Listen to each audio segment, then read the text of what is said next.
Welcome to the Happy Being Well podcast, where we talk about strategies and insights so you can live happy being well with your host, Rita Ferrugia. This podcast is presented by happybeingwell.com, your online store providing the best in all natural wellness products, such as natural essential oils, all natural bath products, all natural facial masks, all natural deodorants, irresistible leggings, crystals, including crystal home decor and kitchen items, herbal teas, natural sleep aids, and so much more natural wellness goodies at happybeingwell.com. Free shipping on any order within the USA at happybeingwell.com. Now enjoy the show.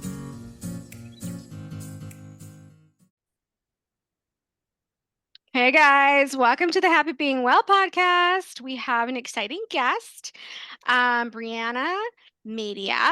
She is a New York Times bestselling author of Never Leave the Dogs Behind. And it's a really interesting memoir of her experience. It's a moving account of a woman walking the line between independence and isolation when she moves to the Southwest desert with her 4 dogs. In her debut memoir, Nowhere for Very Long, Brianna reflected on her life as a nomad, free to roam some of the most beautiful lands in America. Now, and Never Leave the Dogs Behind, the van life enthusiast faces the profound darkness that comes from a life blown apart. Her only solace is the support of her dogs. Brianna does not hold back about the suffering she endures after a painful divorce and the traumatic accident involving one of her dogs that led to the creation of an online bullying campaign against her. Brianna's story is about finding courage to stand over when the dream life you thought you were living collapses around your feet. So, Brianna, welcome to the Happy Being Well podcast. Thank you. I'm so excited to talk about this because I do find people, living in isolation for periods of time fascinating. I've experienced it myself. I didn't go anywhere like into a remote location. It was just literally like in my house in North America. Yeah. But I did experience that period of isolation. I would imagine yours is much profound because at least I would have moments where I'd go to like the grocery store to interact with people, or maybe once in a while go to a friend's house, like it wasn't as extreme. But I do remember like having like really getting in touch with myself and having profound insights. So I'm just really interested in like what's been your experiences during that time period living in isolation, and what did you get from that? So it's so interesting because I feel like one of the most cathartic things that I wrote about in this book was sort of realizing that my hyper independence was a trauma response, and I have such mixed feelings about that time period because I know that my isolation went from trying to prove this independence to realizing that I was so deeply hurt by the world that I wanted to hide. So it went from me seeking something for myself to just realizing maybe I'm just hiding away from the world, and yet still having this be the most transformative time period in my life. I had never spent this much time alone. I had never lived alone. I had always had roommates. I was with my ex-husband for 11 years. And so I thought that I knew what it was to be alone. And this was just on a whole different level. And I sort of felt like the biggest thing I took from it was learning to self-soothe. Because even, when I'm up at my property, I don't have cell phone service even. So I am like, truly, there's no, let me call my mom and complain about something. It was like, I made it my mission to sort of deal with the fluxes of what was going on in my life entirely on my own.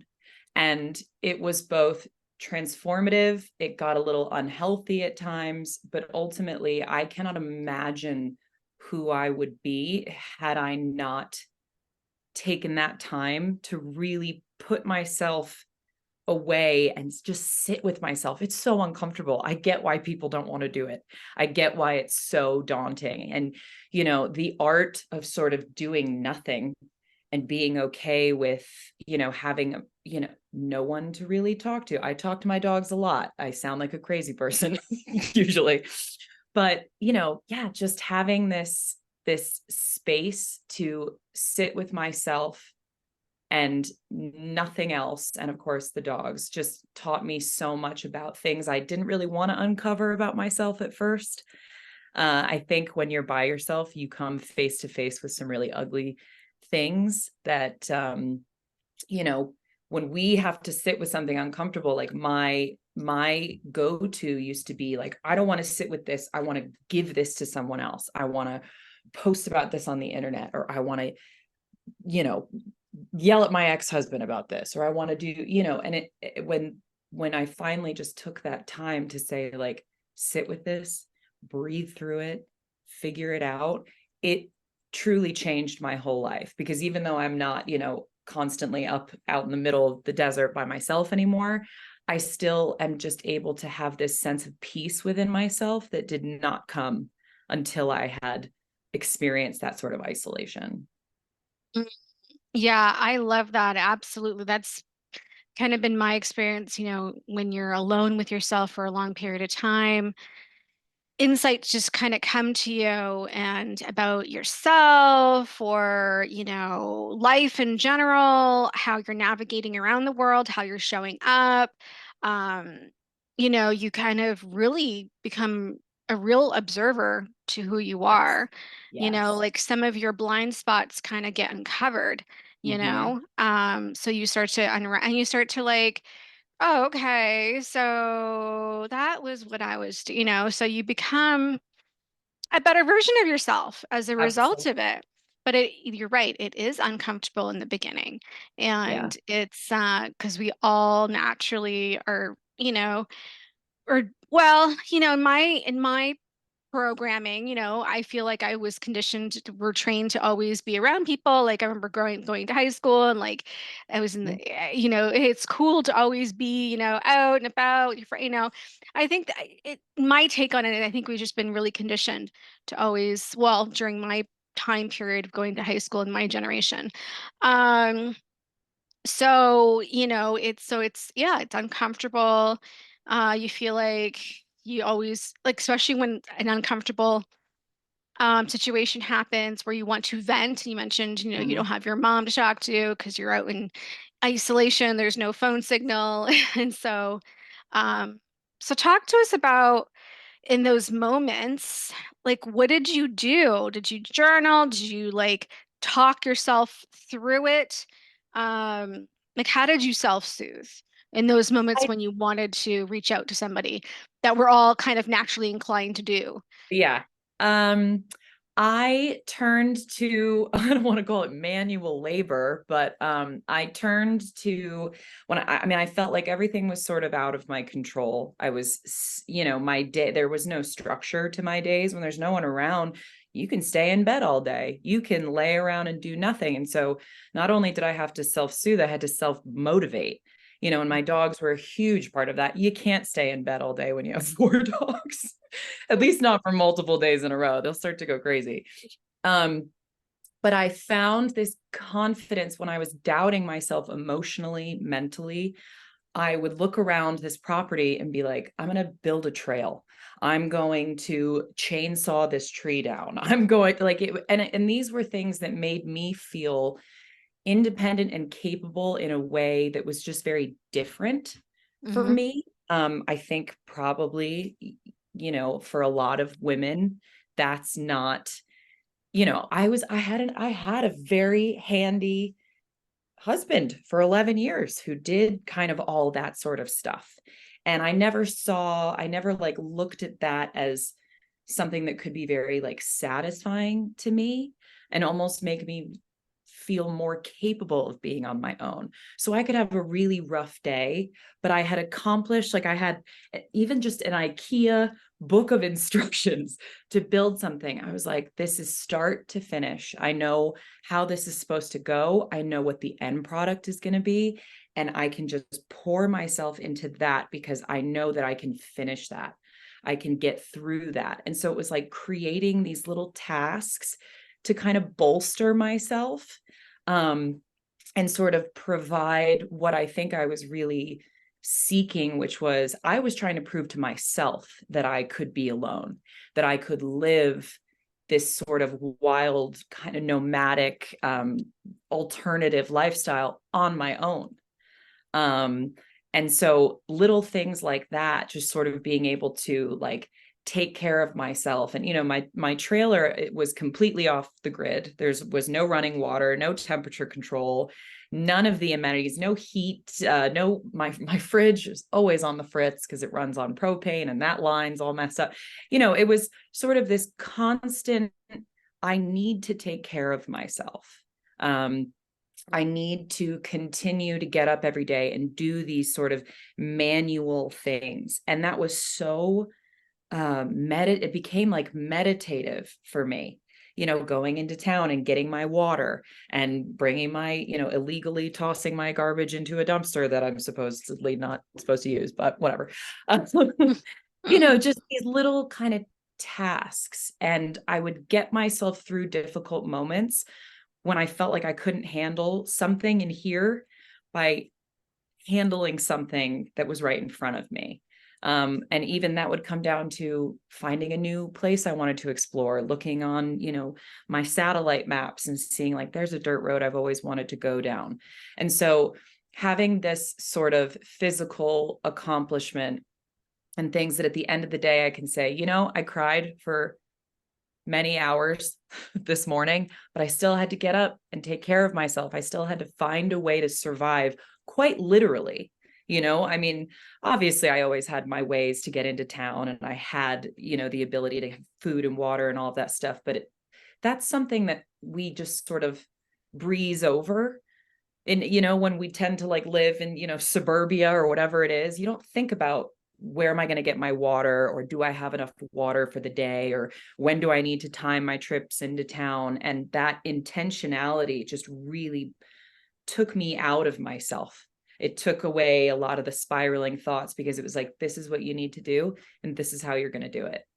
And when I felt like I couldn't get through, I'm like, well, I know how to get my own water. I know how to keep myself alive. I know how to take care of my dogs up here. I'm learning things about myself. I'm finding strength in myself. All of a sudden I look down, I got muscles on my arms. Like it was, it was cool. And it was an unexpected reaction. I think I've never really thought of myself as someone who would like just decide to go learn how to use a chainsaw on my own and not ask anyone for help.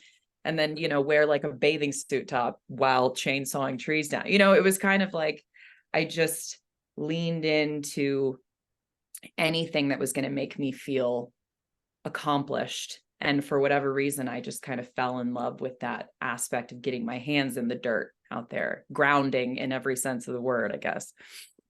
I love that. So obviously this experience obviously built your self-esteem and your self-confidence, more than before, that you're doing all this alone and you're learning so many skill sets. And most importantly, getting to know yourself much better. What did you learn more about yourself during this journey?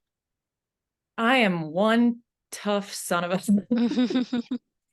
that's really honestly what I've learned. And I think when you're in it and you're just in survival mode and you're going through just, the collapse of everything. I mean, I did not see myself being alone. I was pretty blindsided by my divorce, by the end of my marriage, by the way that it ended. And so, I kind of felt like my foundation was not even really based on me.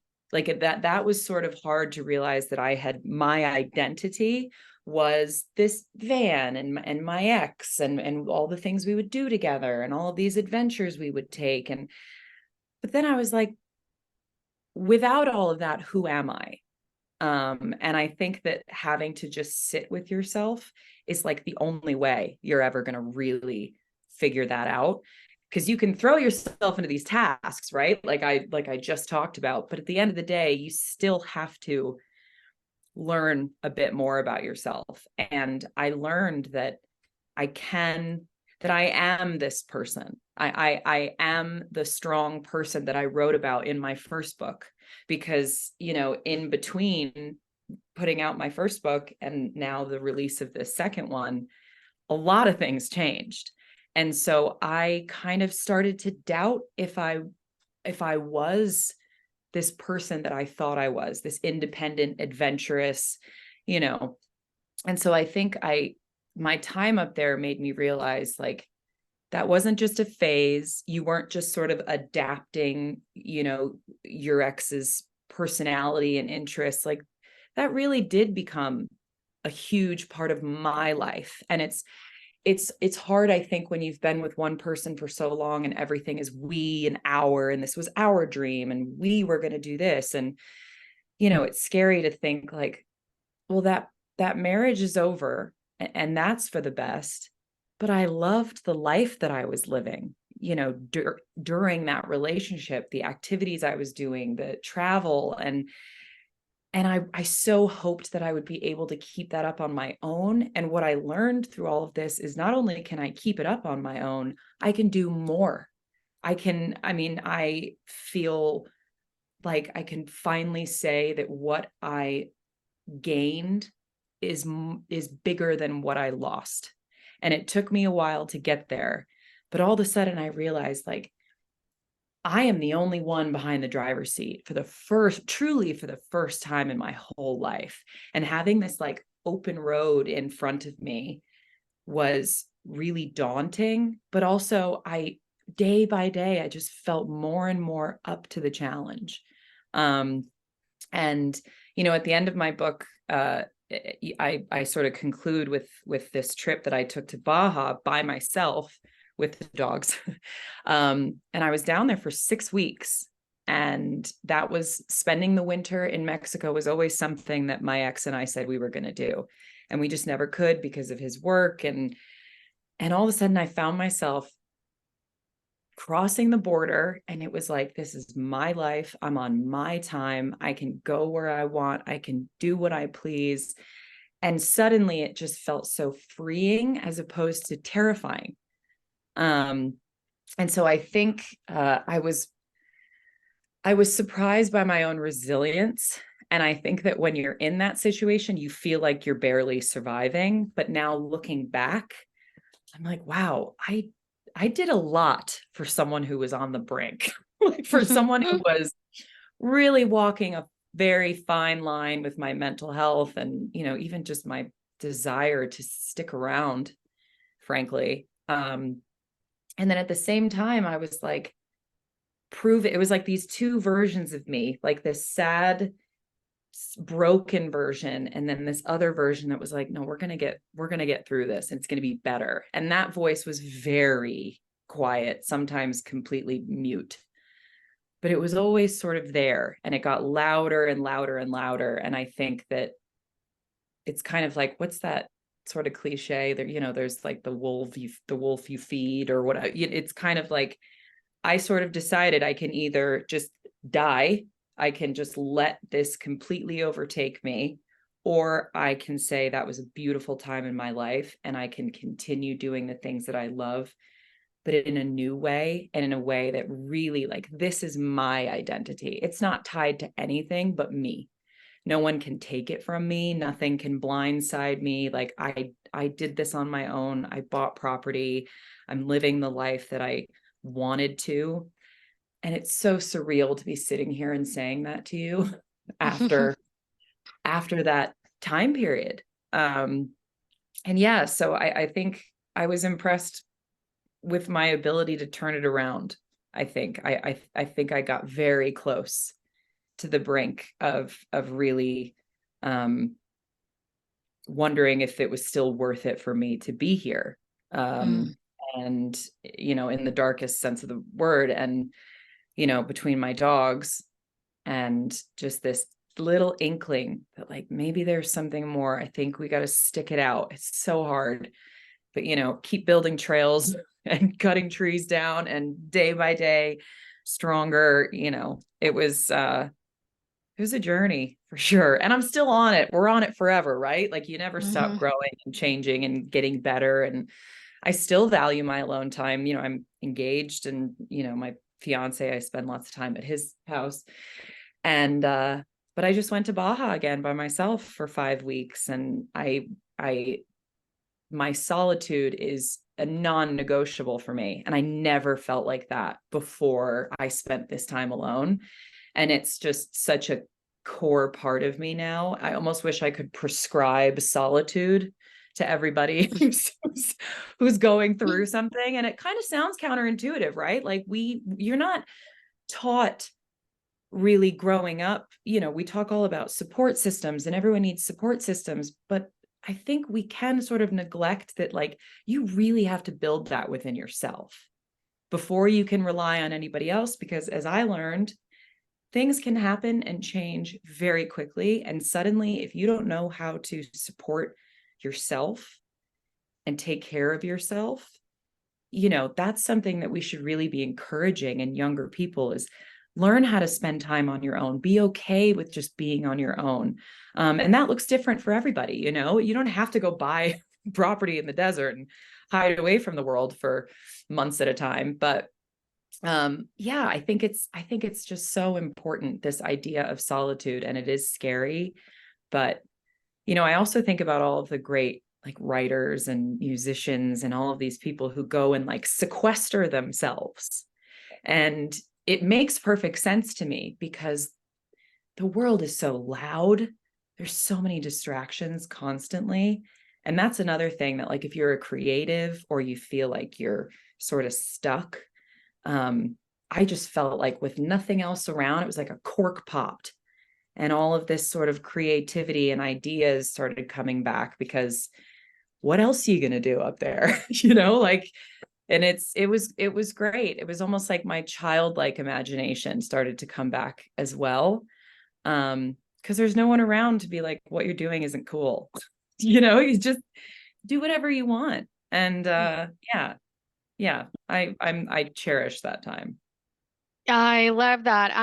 By the way, I'm a big advocate for solitude. That is what I prescribe to myself.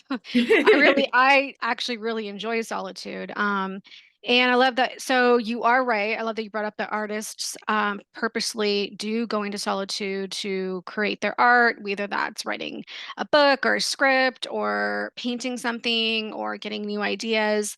Um, and not only that, some of our iconic geniuses, Albert Einstein, Nikola Tesla, um, you know, they're known to be loners, like Mhm. to be alone, right? So there is Yeah. something to be said about, um, because when you're alone, you're not being distracted, you're not having the chatter of other people's opinions around you, because people for the most part, like to control. They feel safe when they're controlling you in Mhm. some way, like either your perspective on something, or they want to insert their opinion onto your actions or how you're navigating your life. Right. It makes their ego feel good, like, oh, I just that, I think that you should do this and da da da da, or maybe they want to be whatever it is, right?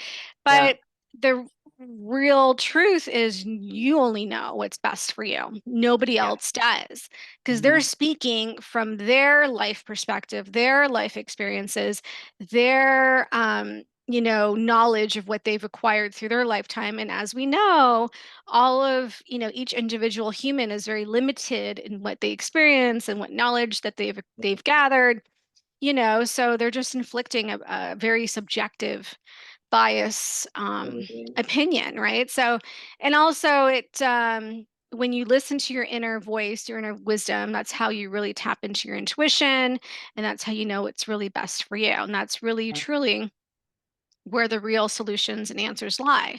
So Right. a lot of also you mentioned, that you were going through a divorce, like when you took this journey, it was after a divorce. So a lot of women can relate to that, after spending so much time, in a relationship, a committed relationship with your partner, um, and you do things together, and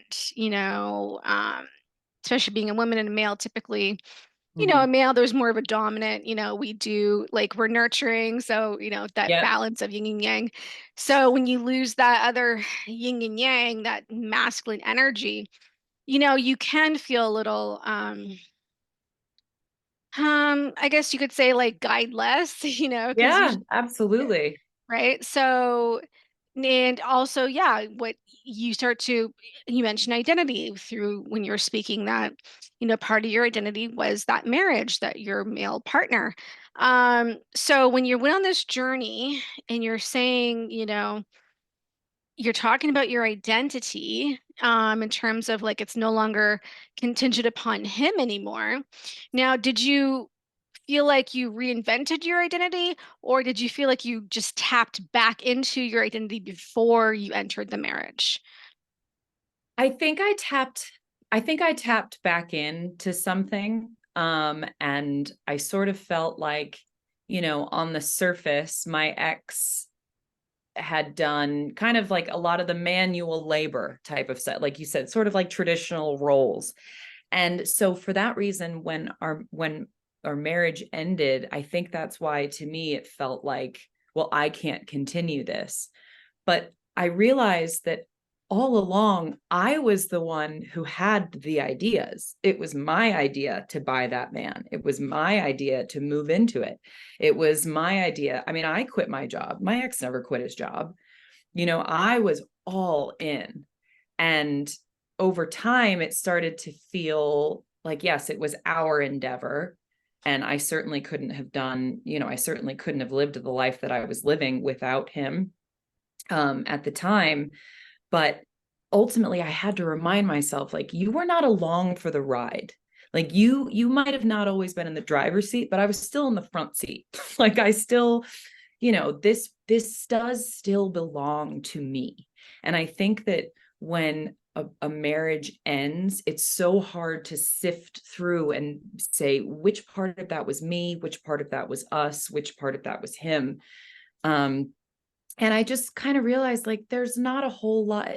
You don't get a whole lot out of that, out of going back through and trying to dissect. It's all so intertwined that it's really not worth it. And so finally, I just had to kind of have this like mantra in my mind. And I just would tell myself all the time, this was your idea to begin with. And I have always known that I wanted to live differently. And that was 100% before I met my ex-husband. I remember one of the first conversations we had, I was 19 and I was like, get me out of here. Like, yeah, I don't want to live here. I want to go west. There's got to be more than this kind of like rat race world. And so, yeah, I felt like I was really beat up and blindsided. The internet stuff really messes with your psyche. And it took me some time to like remember who I was, and remember that, it took two at the time, but I was the driving force, and that was such a nice reminder to come back to after feeling like an imposter or, like feeling very lost. Is it's like I chose this path a long time ago and I'm still on it, and I'm kind of limping and hobbling, and the road is really rocky at the moment, but I am still on the road that I wanted to be on. And I think realizing you don't need a partner in that is really freeing. I think, again, even like being on your own, not just like physically, but like in a relationship situation. I mean, it's just, I think that especially for women, it is so empowering and so eye-opening. Um, and yeah, I think the loss of a marriage, unfortunately, is very relatable for a lot of people. And I think women especially just get so worried because there's like a caretaking aspect of us that we're sort of wondering where to put it. And then we feel selfish when we put it here. And so I think that like that is so important for women to realize, and men, anybody post separation, divorce, that you can regain your own identity, and it doesn't have to be a new identity. You know, it's always sad when a relationship ends, and a lot of times I think we get so frustrated or angry over the way that something ended that we want to dismiss all of what it was. And I can't do that. That was a third of my life, you know, and that was my identity. And it's okay to maintain things from your former life, even if it's painful in the beginning, because it reminds you of that person, or you feel like, I guess I didn't know as much about this as I thought I did. You know, this other person was sort of along for the ride with me. But yeah, I think I felt a little, I don't want to say guilty, but I think when I started to find this like joy post divorce, I felt a little bit like a failure, sort of, because it's not that I wanted to celebrate divorce. Obviously, the divorce rates are really high. It's always very sad. It's sad when there's children involved. My parents were divorced. It really messed with me as a teenager. But I also think there's something to be said about like, it's okay to leave, you know, like who are we impressing? You're going to stay in a marriage that isn't serving you anymore just because, you know, you don't want people to hear that you got divorced or, you know, think this of you. And it's not worth it. There's this like very beautiful side of realizing like that was who I was. This is still who I am. And there are pieces that are just forever intertwined, and that's okay. You can take something that felt like a joint identity and rediscover it as just you. And I think that that's been a huge gift in this whole process. And it took time, you know, time is a great help with so many things. But yeah. Yeah. That was just perfectly said. And, and also, yeah, there's so many different perspectives to look at it, yeah, like recently you know, I had an ex-fiance that recently, died, and I ended, getting married to him, but we were together for a number of it was a long-term relationship. Um, but you know, I looking back, I took it as, you know, I remember the good parts of it, and there were so many things I learned from him that became a part of me to this day, that, just the way he would view the world, opening my perspectives on things, Mhm. him introducing me to, you mentioned being more adventurous. And so as he introduced me to that, being more adventurous and maybe camping more or whatever. Um, and you experience things I never would have, like good experiences. Of course, there were bad experiences, or else it would have continued, right? Yeah. So, but there were good experiences, and I think when you focus on, the good parts, and and how it kind of opened you up as a person, because this is another human being that's bringing in their good traits into the relationship. And obviously you have your good traits. Um, and there's times when you kind of better yourself, right? So I think it just, when you focus on and just be grateful for those, Mhm. loving and magical moments that Right. become a part of you, it kind of like, it kind of eases, well, from in my experience, it just eases the oh my gosh, I was so many years or whatever type of thinking you can go into that's negative about Mhm. a chapter ending like that. Right. So I Well, think, and I think I think you do a disservice to yourself in trying to write off any sort of period in your life as being completely worthless or completely, I want to forget about that entirely. I mean, I shouldn't say ever. I mean, some experiences are just outright terrible start to finish, but, I think it's hard because it's painful, to look back, and it's a lot more comfortable to hold on to the anger. And I used to say that sometimes I missed my anger, because it was sort of, it would fuel me and it would get me kind of fired up, and it would give me sort of something that I could stew on. And that was a more comfortable feeling than just being like, there were some really beautiful things that are no longer, but they were still really beautiful. And I'm not going to do a disservice to myself by trying to mentally shut out that part of my life because it ended poorly or because there were really rough patches.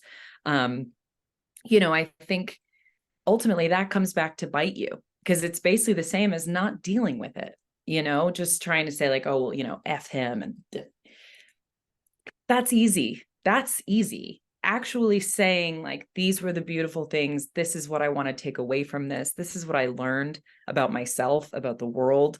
It's, I think it's harder to sit with what you've lost. But ultimately it kind of makes you realize what you gained from that experience, and that you can still take that forward. The relationship is over, but you still have what you learned, and how you grew, and how, I always say I feel really lucky that I get to do it again. I'm engaged, and there's things that, ways that I know that I can be better in a relationship, and I take the good and the bad from my previous relationship, and just try to apply it to everything going forward. And yeah, I think it's more helpful than just trying to completely block out a time period and say, screw this person. That was such a waste of time. I don't believe anything is a waste of time. Mhm. It's sort of like what you decide you're going to do with it once it's over. Yeah, absolutely. I totally agree. I don't, there were just so many lessons that were learned.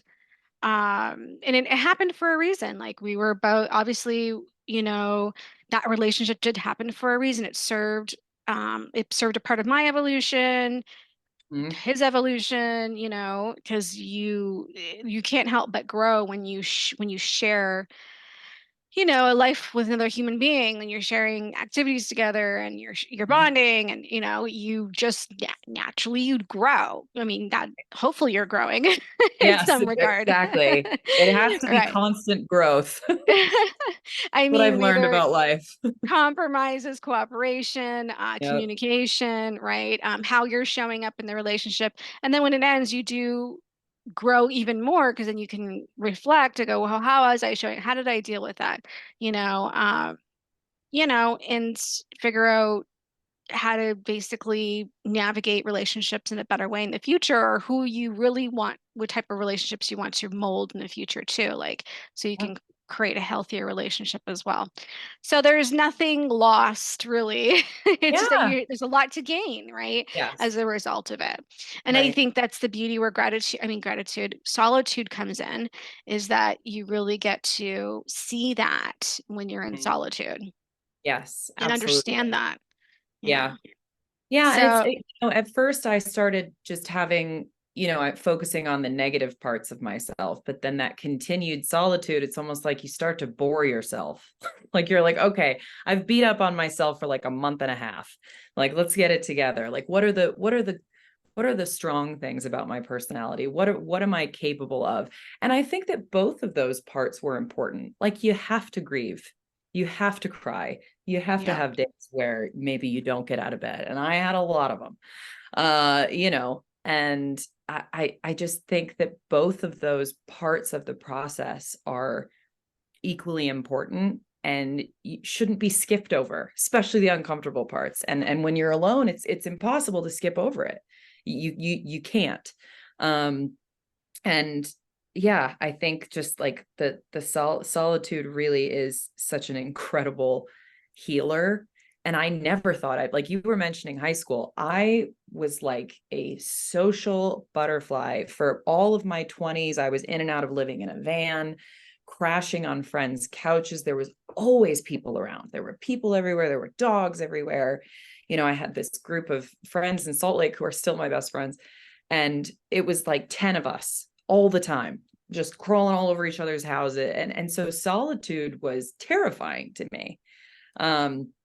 And now I'm like, I can't live without it. Like this afternoon, I'm going to go take a walk with the dogs by myself, and it's going to be my daily exhale. And I don't know who I would be without that. I know for a fact that the amount of growth that I experienced would not have come to pass without that solo time.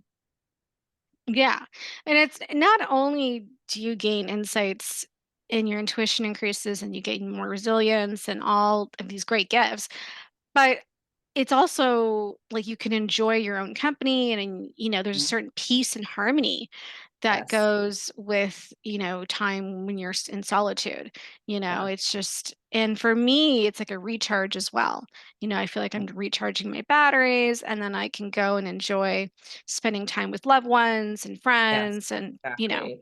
You show yeah. up as a better version of yourself, I think, when you're not trying to spread yourself too thin, or when you're able to acknowledge, like, I know what I need. Like, I know that I need that time for myself. And that's really, it's like, to me, that was such a measurement of growth when I sort of re-entered the world and just sort of felt this very strong calling of like, you need some time. And I think previously I would have ignored that because it would have been too scary. But, now it's like I do all of my writing usually when I'm out walking around in the middle of nowhere, like writing books on my phone.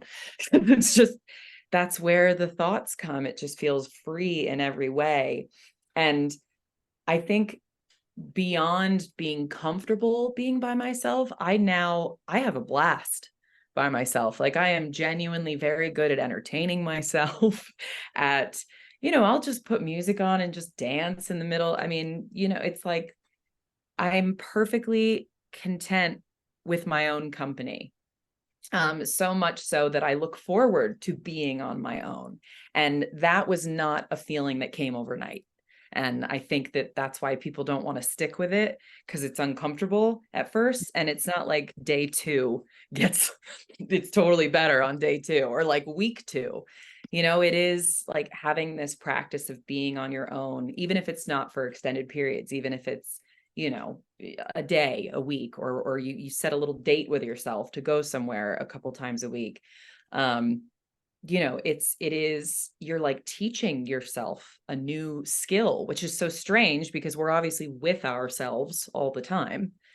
But we really, I think, have to retrain our brains, especially now with social media and the internet. And it's just this constant barrage of information and ideas and opinions, and you should do this. And, I think that it's just impossible to really get to the root of who you are when there's so much in the world that's trying to tell you who you are or who you should be.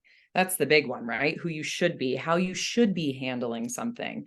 And when you just remove that, when you remove all that noise, I'm convinced you will find that little tiny voice that I kind of found that was like, you got this. It's uncomfortable. Breathe through it.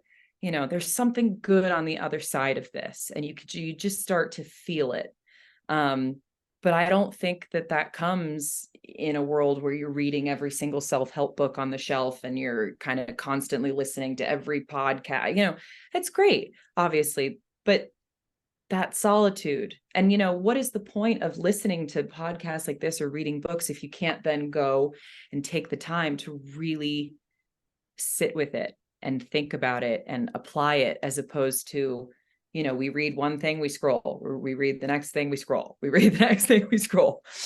And so, yeah, I think that solitude can look so different. But I definitely think that it's very important for anybody in any stage of their life, even if you're doing great. right? Like even if you're not in a dark place, having that in your tool belt for the rest of your life is so critical. Like looking forward, things seem less scary to me. Because I'm not afraid of being alone. And I know that I've gotten through a dark time on my own. And so I'm not afraid to take risks. I'm not afraid to speak my mind. I'm not afraid to ask for what I want anymore, because if it doesn't work out, at the end of the day, I have me. And that's a very new feeling for me, and one that I'm really enjoying. I think it also helps that all this started happening in my 30s. If this happened in my 20s, I don't know that I would have survived it, but just kind of really, I think you start to come into your own and you feel like, I don't really care what the world expects of me so much anymore. That dwindles by the day. And so, yeah.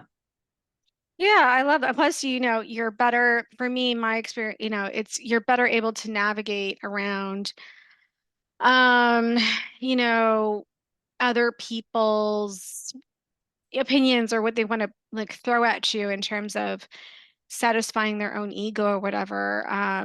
In personal development, we always say that's them, it's about them, it's not about you. But it takes building muscle to really get to the point where you're not affected by what they do or say. And then when you spend time in gratitude, I mean, in solitude, I'm always saying gratitude instead of Honestly, solitude. it's both. So I think both. So, you really do build that muscle in terms of, because then you really know who you are and you have more of an understanding of, you know, that really is just their ego or just their way of feeling significant, Yes. or whatever it is. It's really their stuff, and it because it is it doesn't happen. Oh, I heard this personal development guru say it's about that, and oh, I get it. No, it Yeah. doesn't happen like that. Right. It's a part of the process to gather Sure. information, but I think for me, the solitude really did help immerse myself into that understanding, Yeah. about personal development and personal growth and becoming more self-reliant and tapping into my intuition, and just you become more stronger as a person. You're not, a lot of people are terrified of making their own decisions, and they start to like seek out all the opinions of their friends or maybe their parents, because it's like, oh, I don't, because everyone's so scared of making the wrong decision. Yeah.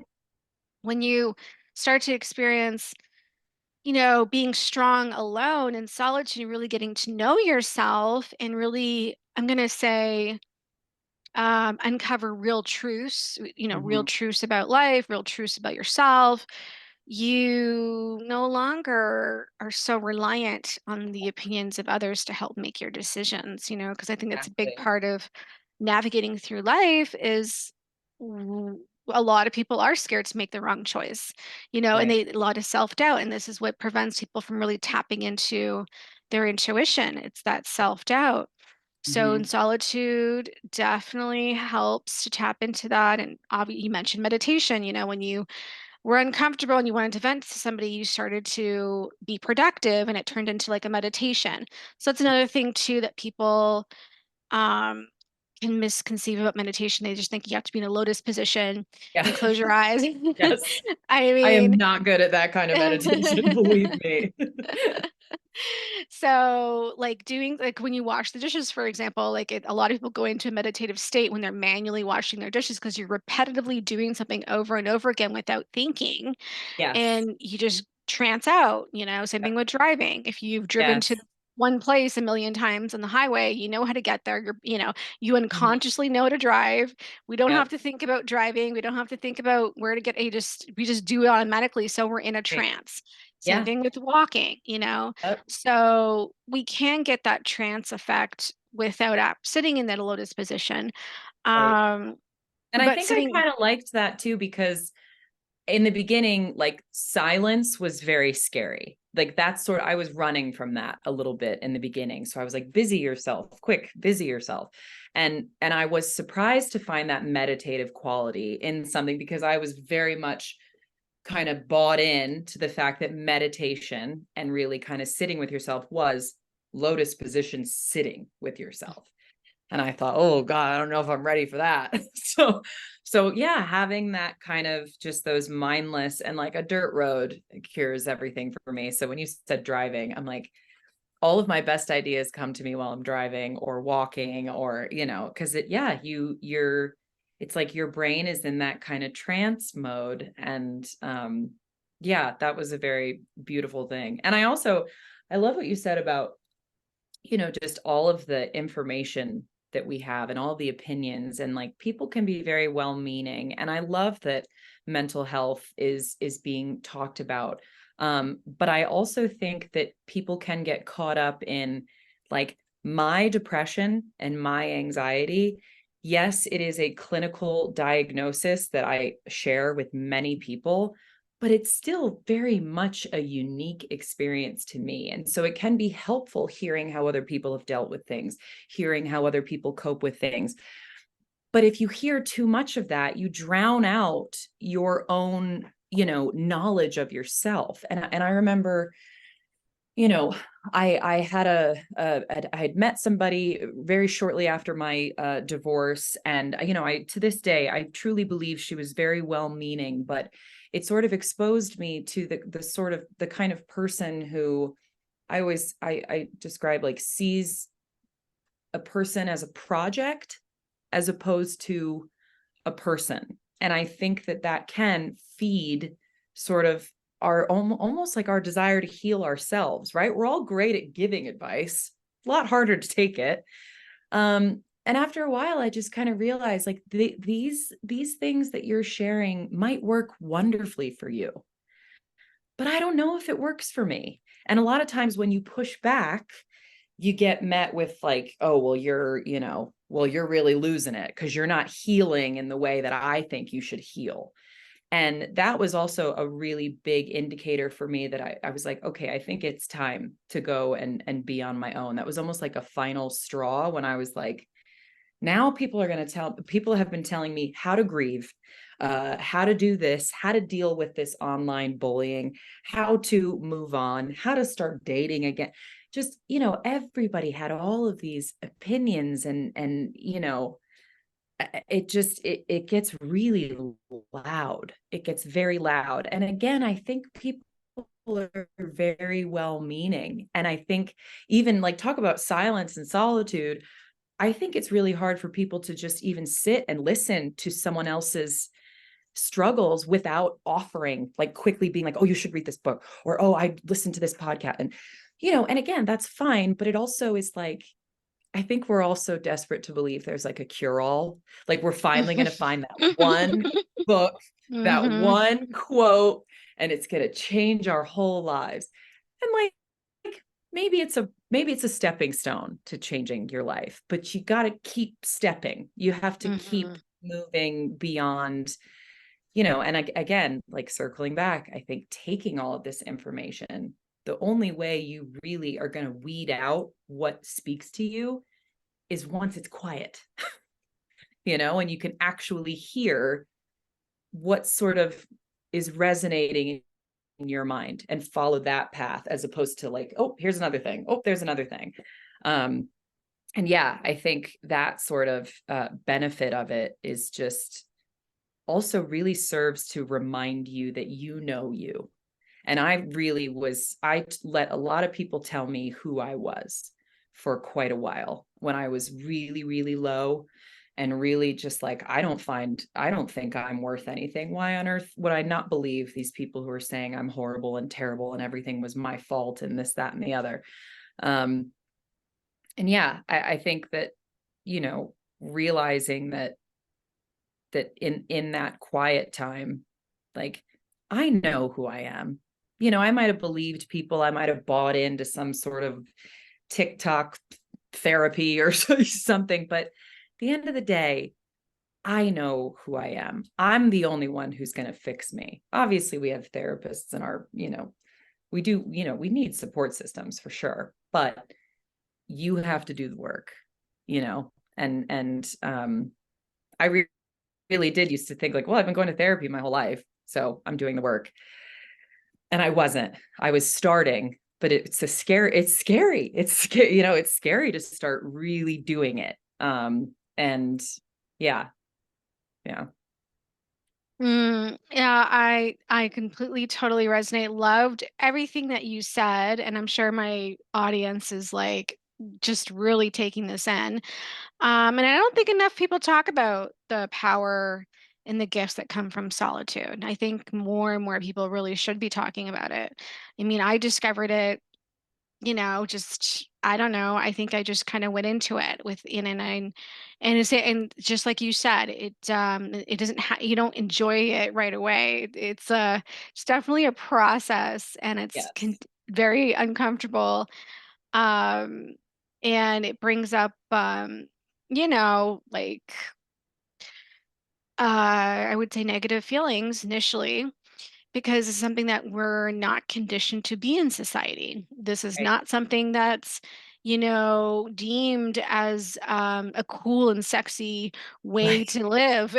Yeah. I mean, I You joked know, in the prologue of my second of Never Leave the Dogs Behind.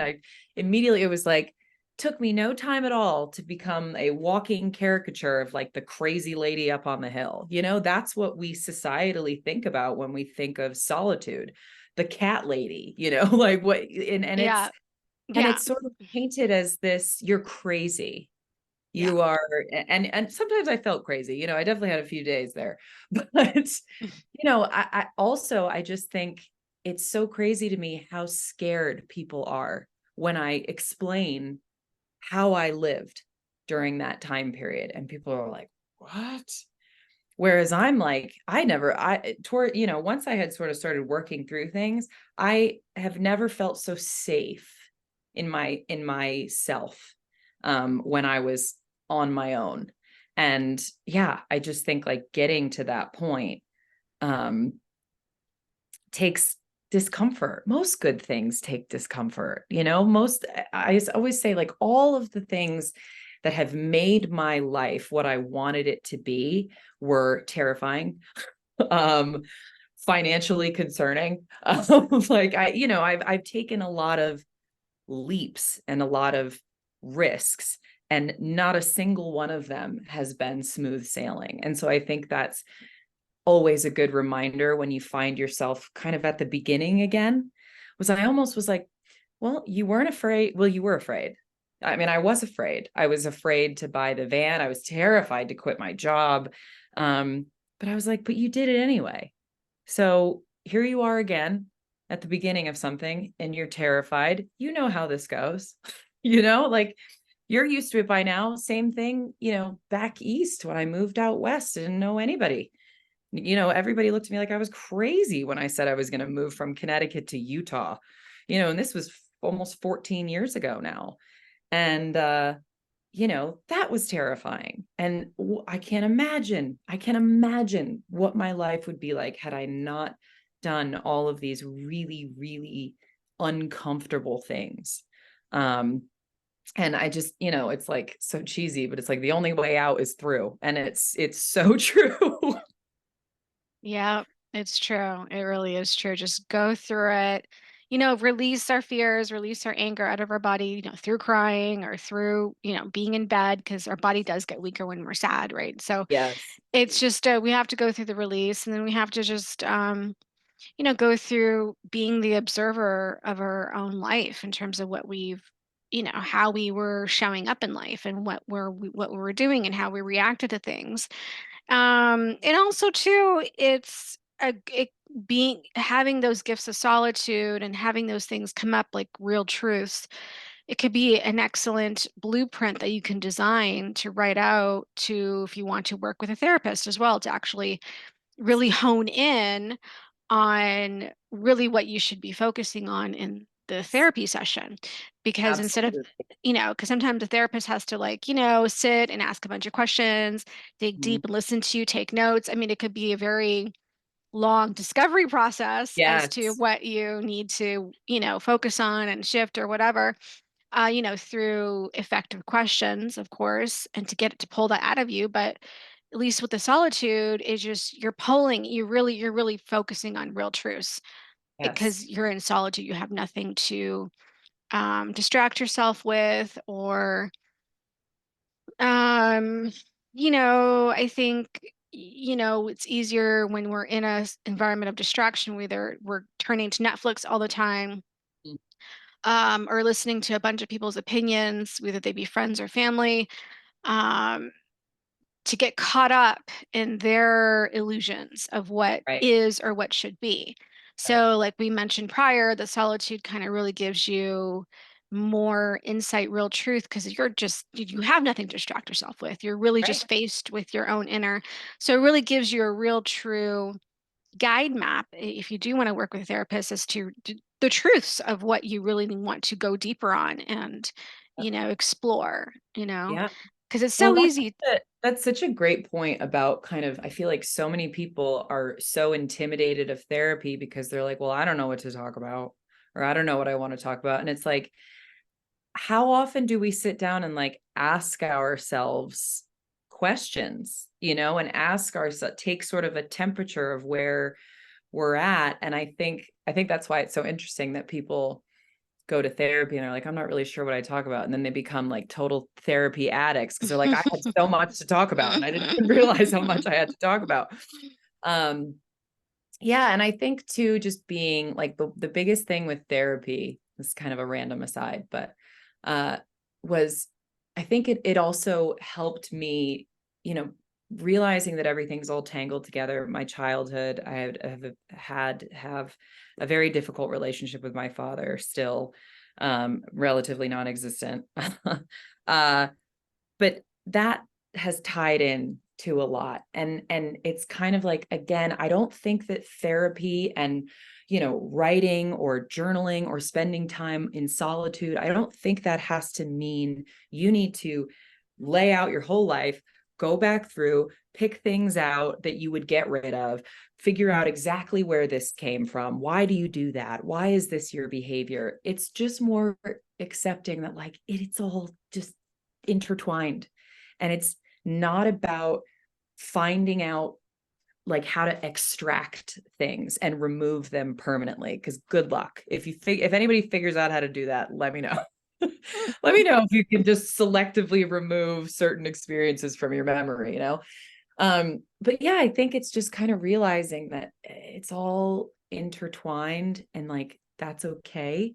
And there's ways to cope with the great things that came from something and the negative effects that might last for a very long time. I mean, I know that my relationship with my father has really impacted so many aspects of my life. I mean, how could it not? The abandonment of a parent is a very difficult, still, I'm 34 years old. My dad left when I was 16, and I struggle with it a lot. And I think, that solitude really helped me with that as well, in sort of connecting some of those dots between things in my past that I thought were just completely separate events or separate sort of things, and then realizing that it's all got to do with everything. Everything kind of has to do with everything, and that can be really overwhelming, or it can kind of set you at ease and say, like, I just have to deal with it all. I've got to take the good and the bad and everything that comes from my life experiences,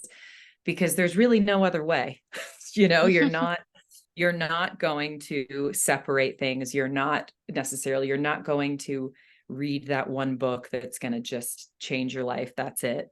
It's really, it's work, it's continued checking in with yourself.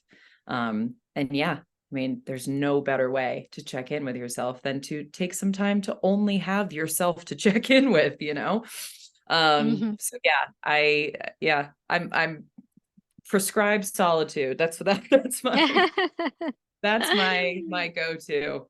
Yes, I think it should be prescribed to everyone to have moments of solitude. And because it really does it makes you own your own energy, makes you understand your own energy better, and you just own yourself, and Yes. nobody, you become unshakable, unstoppable Yeah. in terms of not allowing others to derail you or influence you, or scare you into something, or whatever it is that would stop you from owning your own truth and just doing, whatever it is that you feel like you're meant to do in this world, you Yeah. know?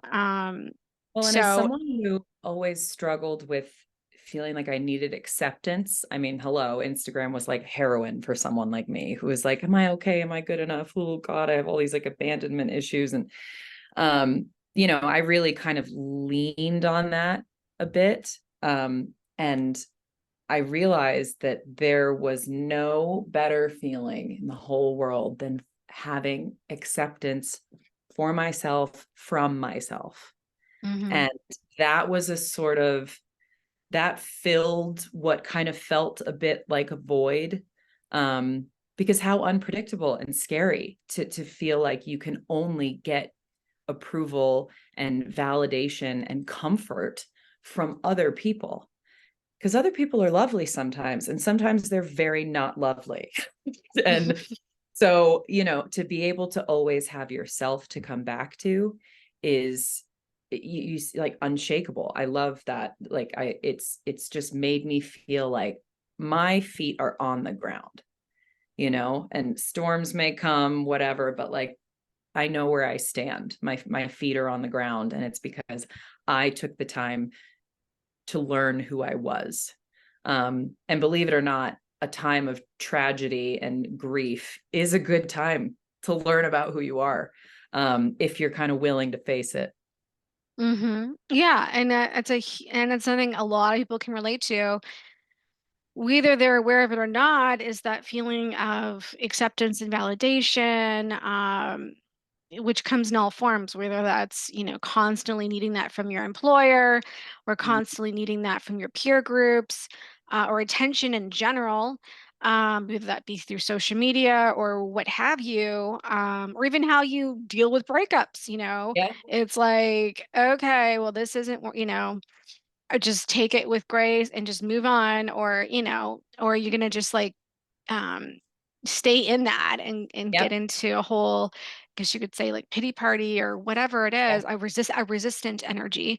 Yes. um it really, because there's so many aspects of life where you can constantly seek the approval and validation of others, because you can interpret all of those things that I've mentioned as rejection, Yep. abandonment, right? Yep. And so, but if you, again, through the power of solitude, you're not abandoning yourself. You're actually showing up for yourself when you're in that solitude.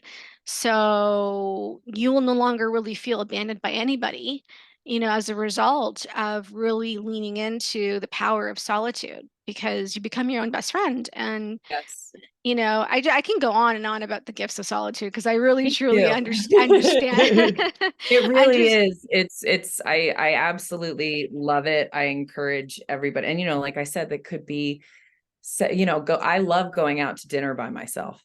And I remember in the beginning thinking like, oh, that's going to be kind of weird. Everyone's going to think I got stood up or something.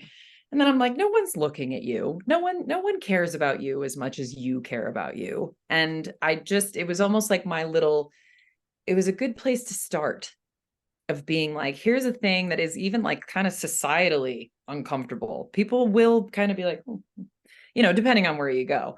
But just little things like that is like a great stepping stone to like really overcoming this fear, because it seems scary. It is scary. And then all of a sudden it goes from being scary to just being like a portal, like something has been opened.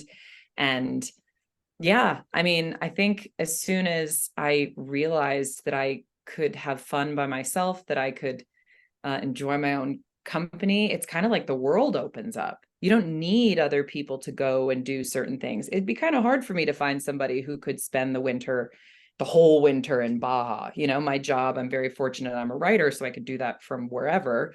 But if I was going to sit around and wait for somebody to, if I wasn't just okay with being on my own, it's like you cheat yourself out of a lot of experiences and opportunities if you think that you can't just try them on your own. And so I think I didn't want to like wait for the next, I think I wrote something about the first time that I drove to Baja by myself for the winter, and just thinking like, I always thought there would be someone in the passenger seat, but I'm not going to wait. So I'm just going by myself. And yeah, just how empowering that is. And then it also sort of makes you feel like I remember starting to date again, which was so bizarre because the last time I did that, I was 18 years old. But just sort of kind of being like, oh God, I come with a bit of a strange situation. I'm like a crazy lady up on the hill with 4 dogs and 2 snakes and a trailer and no bathroom, like no running water. It's a little intense. I went through this gnarly divorce. I've got this online harassment thing going on. I'm a bit of like what do I bring to the table here? Besides chaos. And then I sort of like, once I started having all of these cool sort of stories that I could share about something that I had done or a trip that I had taken, I was like, well, what have you done that you deserve to hang out with me? What do you bring to my table? Because I'm starting to really arrange a beautiful table here on my own. And I think that having that foundation was also that foundation of being comfortable on my own was actually so healthy going into my next serious relationship. Was just feeling like this feels safer, trying new things, meeting new people, whether it's friends, whether it's whatever it is. If you have that sense of safety within yourself, everything is just a little less scary. And we could use all the help we can get, right? Anything that makes anything a little less intimidating, we can take it. And we all have the ability to find solitude, even if it's for a short 20 minutes or an afternoon or something. You can start small and see huge benefits.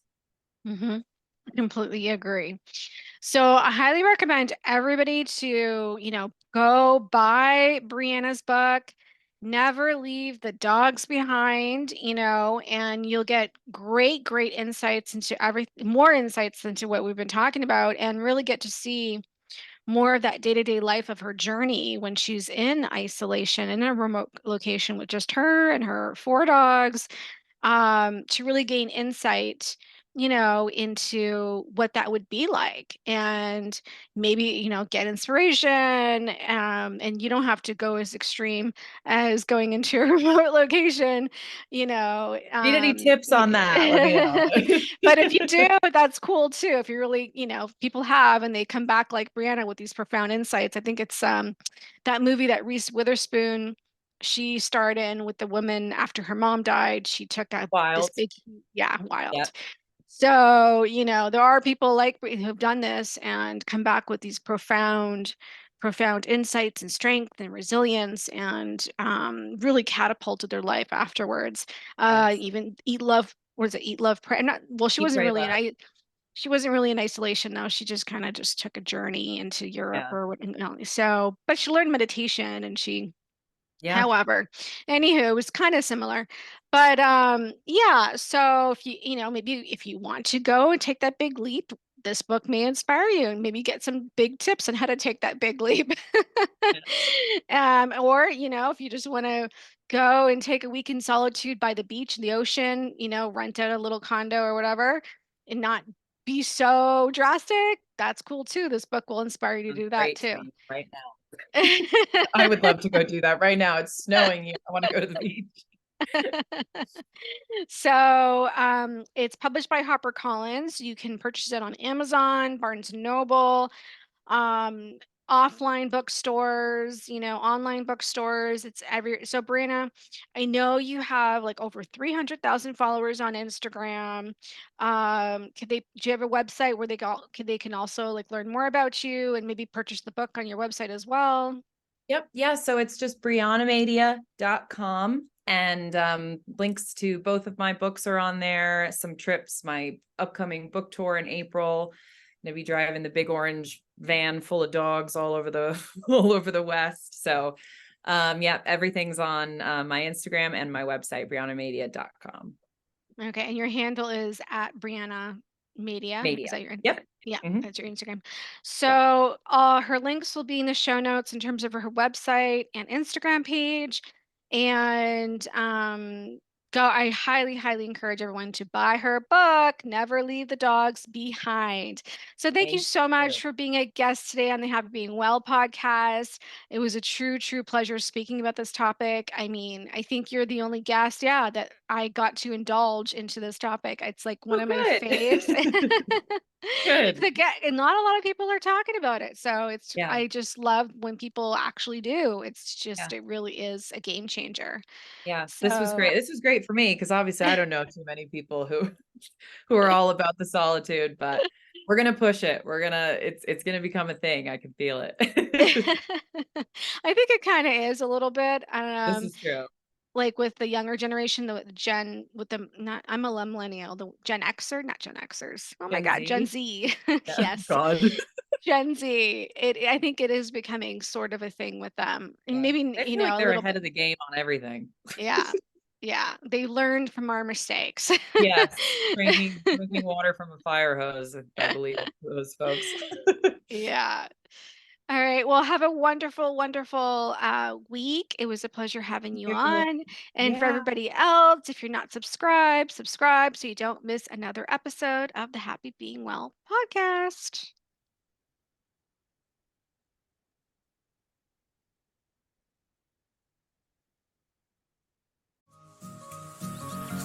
If you learned something new or were inspired to live happy being well, please be sure to subscribe to the Happy Being Well podcast so you don't miss an upcoming episode. Also, please feel free to leave a 5-star review, including what you learned or what inspired you in today's episode. This podcast is presented by happybeingwell.com, your online store for natural wellness products, so you can live happy being well. Order your next all-natural essential oil, all-natural face mask, all-natural bath soap, all-natural deodorant, herbal tea, crystals including crystal home decor and kitchen items, irresistible leggings, and much more at happybeingwell.com.